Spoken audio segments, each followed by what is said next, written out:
Why are we so obsessed with the idea that we must constantly do, push, chase, perform, just to be worthy of what's already ours? When did stillness become a sin and exhaustion a badge of honor?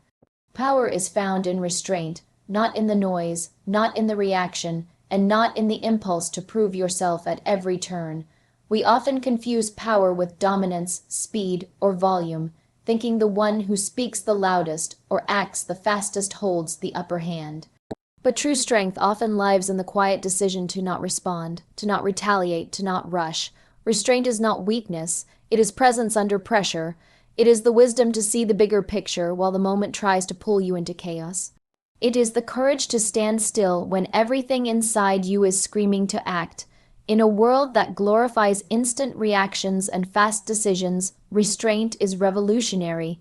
It takes more control to hold your tongue than to lash out. It takes more strength to pause and assess than to dive headfirst into conflict. The person who doesn't flinch at provocation, who doesn't crumble under pressure, is the one who truly commands the room. When you are able to choose response over reaction, that's when you begin to operate from a place of real authority. Restraint is the art of knowing what not to give away. Your energy, your time, your emotions, they are valuable. Not everything deserves access to them. When you learn to pause before offering your reaction, you protect your power. You begin to operate from intention rather than emotion, and that separation is what gives you leverage. Because people will try to bait you, they'll project their own chaos and insecurity onto you. But when you don't take the bait, when you don't respond the way they expect, it unsettles them. And in that pause, you gain control. You are not required to show up for every argument. You do not have to engage with every insult, every assumption, every misjudgment. Sometimes silence is louder than any rebuttal. Sometimes walking away is the most dominant move in the room. Restraint doesn't mean you're passive. It means you're discerning. It means you choose your battles not because you're afraid to fight, but because you understand what's worth your fire and what isn't. This level of control doesn't come from ego. It comes from self-awareness. When you know who you are, when you're not desperate for validation, when you've worked hard to build internal peace, you don't throw it away lightly. You don't let temporary feelings lead to permanent consequences. You don't hand your power to people who haven't earned it. Power in restraint is also found in emotional discipline. You don't let temporary moods dictate lasting outcomes. You don't panic when things don't go your way. You sit with the discomfort. You allow the emotion to move through you without controlling you. That's strength. Because reacting out of fear, anger, or desperation may feel satisfying in the moment, but it often costs you peace, progress, and reputation. Choosing restraint builds something more lasting: influence, respect, and credibility. Restraint is presence, it's poise, it's your ability to show up with calm when the world expects chaos. It's knowing that you don't owe anyone immediate access to your thoughts or feelings. You're allowed to pause. You're allowed to process. You're allowed to choose not to respond. That is not avoidance. That is mastery. Power doesn't always announce itself. Sometimes it waits, it watches, it listens, and when the time is right, it moves. Not out of reaction, but out of wisdom. The most powerful people are rarely the most impulsive. They are the ones who can sit with discomfort, tolerate misunderstanding, and stay grounded while others unravel. There will always be situations that test you, people who provoke you, moments that beg for reaction. But in those exact spaces, you get to decide who you are. You get to show the difference between someone who is led by emotion and someone who leads themselves. That's the moment where real power is revealed. Not in what you did, but in what you chose not to do. Restraint isn't about doing less, it's about doing right. It's about preserving your energy for what truly matters. It's about knowing that power doesn't always need to be seen to be felt. It can exist in stillness, in silence, in the quiet confidence of someone who no longer needs to prove a thing. You don't chase what's meant for you, because what's truly aligned with your purpose won't require you to abandon yourself to attain it. In a world obsessed with hustle, with constant movement, with proving and pleasing, we're conditioned to believe that anything worth having must be fought for relentlessly. But there's a quiet truth that cuts through all that noise. What's meant for you doesn't have to be chased, it has to be met. And meeting it requires preparation, alignment, and trust, not desperation. Chasing comes from fear. It says, if I don't act now, I'll miss my chance. It stems from a belief that we are not enough as we are, that our value must be proven through effort, performance, or approval. But anything that asks you to compromise your peace, your worth, or your truth just to secure it is not meant for you. What's truly yours won't require you to lose yourself in the process of gaining it. You don't need to prove your worth to the right opportunity. You don't have to beg for love that's real. You don't have to convince someone who sees you clearly. When you're aligned with who you really are, when you've done the work to know your values, your boundaries, your intentions, what's meant for you becomes drawn to you, not because of how hard you push, but because of the clarity of your energy. You stop needing to chase because you've become a magnet. You've stepped into resonance with the things you used to run after. Chasing often comes from a place of lack. We chase because we think we need something outside ourselves to complete us, to validate us, to make us feel seen or safe or important. But no amount of external success can fill an internal void. The more you chase things from that place of emptiness, the more exhausted you become and the more distant those things feel. You can't attract what you don't believe you deserve. And belief is built in the quiet moments, in the work you do when no one's watching, in the decision to choose yourself again and again without needing anyone's permission. The irony is, the moment you stop chasing and start trusting, everything changes. When you stop trying to control every outcome, force every door open, and prove your worth to everyone you meet, life begins to unfold differently. You start to notice what fits and what doesn't. You begin to realize that not every opportunity is a blessing. Not every invitation is meant to be accepted. Not every path is yours to walk, and that's not loss, that's liberation. You don't chase what's meant for you because chasing makes you blind. It makes you ignore the red flags, the misalignments, the gut feelings that whisper, this isn't it. Chasing makes you accept crumbs and call it a meal. But when you stand still in your worth, when you choose peace over proving, when you become intentional rather than impulsive, what's meant for you finds you, because it's drawn to the version of you that's ready to receive it. There's power in patience. There's strength in surrender, not the kind of surrender that means giving up, but the kind that means letting go of what you can't control and focusing on who you're becoming. That's the real preparation for what's meant for you. It's not about chasing outcomes. It's about becoming the kind of person who can hold them with grace when they arrive. When you trust that what's meant for you is already making its way to you, you move differently. You speak with intention, you love with confidence, you walk with presence. You stop rushing into things that don't feel right just to avoid the discomfort of waiting. You allow things to unfold because you trust your alignment more than you trust urgency. You don't chase what's meant for you because you've learned that peace is more valuable than pressure, and if something costs your peace, it's not worth the price. No matter how shiny it looks, what's meant for you will recognize you. It will feel like home, not a performance. It will nourish you, not drain you. It will arrive when you've stopped needing it to complete you and instead see it as a reflection of what you've already become. So let go of the chase, anchor into who you are. Keep showing up, not to prove, but to align. What's meant for you is not running away. It's waiting for you to stop running too. Stillness is not weakness. It is strength that doesn't scream. In a world addicted to noise, urgency, and motion, stillness is often misunderstood. It's seen as passivity, as indecision, as inaction. But stillness is none of those things. Stillness is the quiet confidence to hold your ground while everything around you demands a reaction.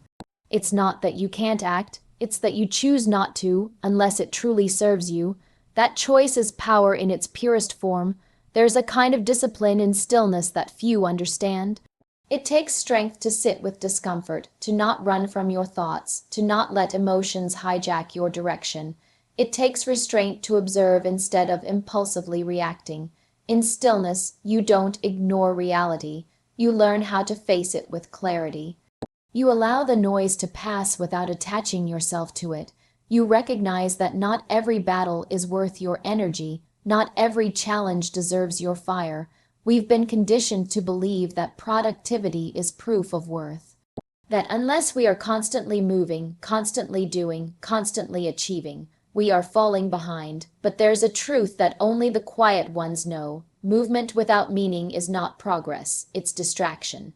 It's burnout disguised as ambition. Stillness, on the other hand, is where meaning is made. It's where you reconnect with yourself, recalibrate your direction, and listen deeply to what your life is trying to tell you. When you are still, you can feel what's real. You can separate the internal voice of truth from the external voices of pressure. You can hear the subtle shifts in your intuition. You become more present, more grounded, more aware. In this state, your choices come from wisdom, not reaction. You stop rushing decisions just to relieve uncertainty. You start making moves that are aligned, intentional, and unshakable. Stillness allows you to conserve energy. It's not about doing nothing. It's about doing what matters from a place of power. Instead of pouring yourself into everything, you wait for the things that truly deserve your attention. That is not weakness. That is precision. It takes a deeper kind of courage to be patient, to not force things, to allow space for things to unfold. That space is where your strength matures. People often mistake silence for absence. They assume if you're not posting, not talking, not pushing, you're not evolving. But some of the most profound transformations happen in solitude, in the quiet hours when you're reflecting, healing, preparing. You don't have to perform your growth for anyone. You don't owe the world a play of your evolution. Stillness is where you sharpen your internal edge so that when the time does come to move, you move with precision, not panic. True power is never frantic. It is focused. It doesn't need to be loud. It just needs to be certain. And that certainty comes from stillness, from the moments where you chose not to react, not to fight back, not to engage the chaos. Those choices are not moments of weakness. They are moments of immense strength, because anyone can lash out, anyone can react. But to hold yourself steady, to choose peace over performance, to protect your energy instead of leaking it, that is rare. Stillness is also where healing happens. You can't rush recovery. You can't outrun grief, heartbreak, trauma, or exhaustion. You must sit with it, honor it, allow it to pass through you. That process takes courage. It's easy to numb yourself with distractions, to stay busy so you don't feel. But healing requires stillness, and healing is not weakness. It is how you rise stronger. When the world is loud, stillness becomes your rebellion. When everyone is rushing, stillness is how you reclaim your time. When everyone is trying to be seen, stillness reminds you that you don't need to be visible to be valuable. You're not defined by how much you do. You're defined by who you become when no one's watching. Stillness is not the absence of strength. It is the expression of it. It is knowing that you are not here to compete in a race you didn't choose. It is trusting that you do not need to chase what's already meant for you.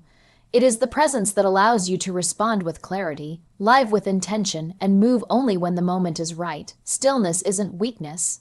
It's quiet power, it's inner authority, and it's the foundation of every bold move you will ever make. Real control is mastering your internal world. It's not about manipulating people, predicting outcomes, or forcing situations to bend to your will. It's about becoming the authority over your own mind, emotions, and energy. You can't control the world outside of you, but you can choose how you show up in it, and that choice, again and again, is where your power begins. The most dangerous person is the one who has nothing to prove and everything within themselves already anchored. External chaos will always exist. There will always be something trying to throw you off balance. A rude comment, a missed opportunity, a closed door, a betrayal, a moment of doubt. You can't stop those things from happening, but you can decide that your peace is not negotiable. You can choose to be so grounded in your truth, so rooted in your purpose, that nothing external has the power to pull you out of alignment. That is real control, not perfection, but presence. Mastering your internal world means building the discipline to pause, to not let every feeling turn into an action, to not let every thought turn into a spiral, to not let every discomfort turn into destruction.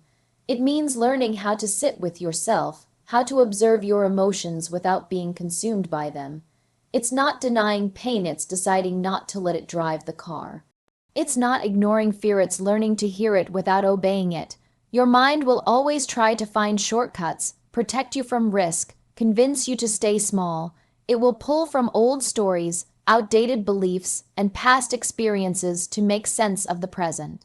Mastery comes when you start to question those narratives, when you stop operating from autopilot and start acting from awareness, when you recognize that not every thought is truth and not every emotion is a command. That space between stimulus and response, that's your freedom, that's your leadership. Control over your internal world means emotional responsibility. You stop blaming others for your reactions. You stop waiting for the world to change so you can feel better. You stop assigning the keys to your peace in someone else's hands. You take accountability for how you carry yourself, for how you let things affect you, for how you speak to yourself. This kind of ownership is not easy, it's confronting. But it's also empowering because it puts the power back where it belongs, with you. Real control doesn't mean you never feel anger, sadness, jealousy, or fear. It means those emotions no longer have the final say. You can acknowledge them without collapsing into them. You can let them rise, learn from them, and release them without letting them define your behavior. You become emotionally sovereign, not because you suppress, but because you've trained yourself to process with intention. When you've mastered your internal world, your external world starts to shift. Not because everything magically becomes perfect, but because you show up differently. You stop engaging in petty conflict. You stop needing to control how others see you. You stop reacting to every trigger. You learn how to protect your energy without becoming cold. You learn how to say less, observe more, and move with strategy instead of emotion. That calm presence is not apathy, it's maturity. There's a peace that comes when you know nothing outside of you can truly disturb your center. That peace isn't passive. It's the result of hours, days, and years spent building emotional resilience, mental clarity, and self-trust. It's knowing that no matter what life throws at you, you won't self-destruct. It's knowing that you can hold pain and still choose peace, that you can feel afraid and still move forward, that you can feel hurt and still choose not to retaliate. The world rewards those who can lead themselves, the ones who don't need constant reassurance, who don't panic under pressure, who don't crumble when things go wrong. These people aren't superhuman, they're self-aware. They've done the inner work, they've chosen to master their triggers rather than excuse them. They've chosen to sit with their discomfort rather than project it onto others. Real control is never loud. It doesn't seek applause. It doesn't need attention. It just moves with quiet certainty. It stands firm in storms. It leads with intention. It doesn't chase approval. It doesn't collapse under pressure. It is the strength that comes from within, built slowly and intentionally through every choice you make not to be ruled by the noise. That is mastery, that is control.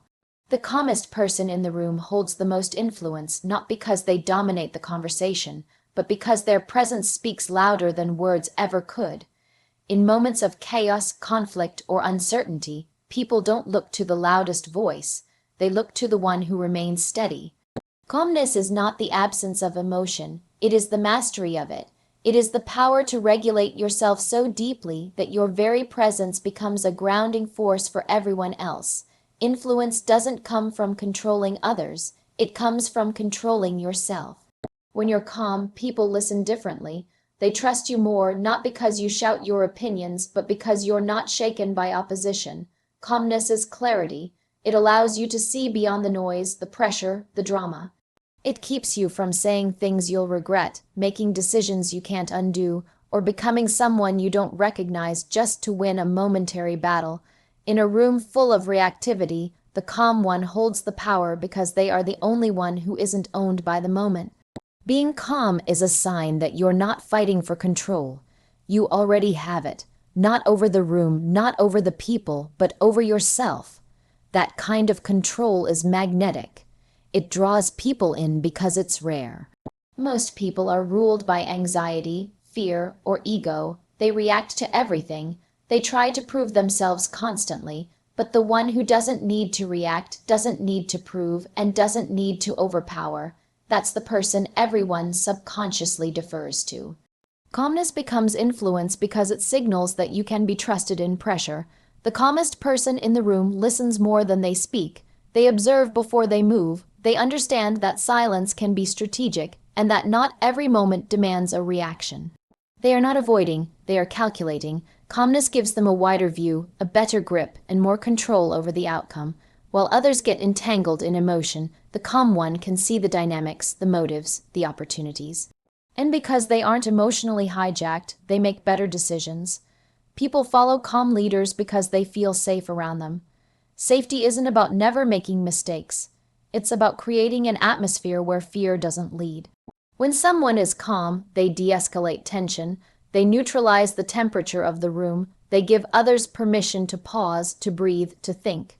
In heated situations, the calmest person becomes the emotional thermostat.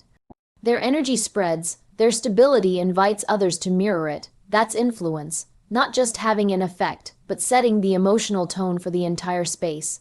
Calmness also signals strength. Anyone can be confident when things are going well. But staying composed when the pressure rises, when things go sideways, when emotions run high, that takes a different level of maturity. It shows that your peace is not performative, it's earned. You don't lose your center every time life challenges you. You don't hand your power to every trigger. That inner stillness is your authority.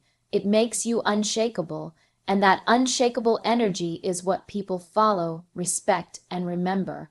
The calmest person in the room doesn't need to be right all the time. They don't argue to win, they communicate to understand. Their ego doesn't drive the dialogue. Their presence commands attention not by force, but by balance. They are calm because they've done the inner work. They've faced their insecurities. They've learned how to manage fear, how to breathe through frustration, how to lead themselves through moments of uncertainty. And that work radiates in every conversation, every decision, every room they enter. In influence, composure is currency. When others feel safe around you, when they feel seen and not judged, when they feel steadiness instead of pressure, they are more likely to trust, to open up, to collaborate. Influence isn't about manipulation or control, it's about creating space where people can think clearly and move confidently. The calmest person provides that space just by being who they are. In a world full of noise, stillness is rare. In a world full of reactions, pause is powerful. In a world full of dominance, quiet confidence wins. The calmest person in the room holds the most influence not because they try to, but because they don't need to. Their influence comes from within. It's built, not broadcasted, and in every room, every moment, that presence shifts everything. Relaxing is not giving up, it's stepping into alignment. It's the conscious choice to stop forcing, to stop hustling for your worth, to stop running in circles trying to control outcomes you were never meant to carry. There's a huge difference between surrender and self-abandonment. Letting go doesn't mean you've quit. It means you've chosen to trust. It means you've realized that tension doesn't create results, intention does. The need to always be doing, proving, or fixing is often rooted in fear, not strength. True power comes when you know when to act and when to release. We're taught to associate rest with laziness, stillness with weakness, and ease with mediocrity. But what if relaxing is actually the most strategic thing you can do? What if it's not about stepping back, but stepping into who you were always meant to be, without the noise, without the pressure, without the constant need to chase validation? Relaxation allows your mind to breathe, your body to reset, and your spirit to realign with clarity. It's where overthinking fades and inner knowing rises. When you relax, you're not checking out, you're checking in, you're reconnecting to yourself, your intuition, your truth. You're creating space for what actually matters to come forward. The constant grind often drowns out the very signals that guide us. You get so caught up in doing more that you forget to ask whether it's even leading you somewhere meaningful. Relaxation helps you realign with your why. It shifts your focus from force to flow. Alignment means living in harmony with your values, your purpose, your energy. It means your actions match your beliefs, and your pace matches your season. Relaxation isn't about doing nothing. It's about doing only what truly matters. It's about moving with precision instead of panic. When you're aligned, you stop wasting energy on things that drain you. You stop saying yes out of guilt. You stop chasing paths that don't feel like home. You don't need to control everything when you trust that you're on the right one. Sometimes the most powerful thing you can do is pause, not because you're lost, but because you're wise enough to know that clarity comes in quiet. In the pause, you hear the truth. You realize that you don't have to fight every battle. You don't have to prove your worth to people who can't see it. You don't have to meet every deadline, answer every message, or say yes to every opportunity. Relaxing is reclaiming your energy. It's saying, I am enough even when I'm not producing. When you stop pushing, you create room for peace, and in peace, your vision sharpens. You begin to recognize which efforts were born out of fear and which came from purpose. You see the difference between reacting and responding. You stop mistaking busyness for progress. You become more intentional with your time, more mindful with your words, and more selective with your commitments. You don't need to rush when you're already aligned. Relaxation also teaches trust. Trust in timing, in process, in self. You don't panic when things don't happen right away because you understand that delay doesn't mean denial. You're no longer addicted to urgency. You're not looking for shortcuts. You're building something solid, something sustainable, and that kind of growth takes presence, not pressure. There's a quiet confidence in someone who is relaxed. They move with grace, not force. They walk into rooms without the need to prove anything. Their energy speaks before they do, because when you're aligned, you don't have to chase, you attract. You don't have to perform, you just are. That kind of peace can't be faked. It comes from the inside out. To relax is to reclaim your rhythm, to remember that you are not a machine, that rest is productive, that your energy is sacred, that the version of you who operates from rest will always outlast the one who runs on burnout. Relaxing is choosing quality over quantity, clarity over chaos, and trust over tension. So no, relaxing is not giving up. It's giving yourself back. It's stepping away from pressure and into purpose. It's knowing that what is meant for you will never require you to betray your peace to receive it. Relaxing is how you return to yourself, fully, deeply, and powerfully aligned.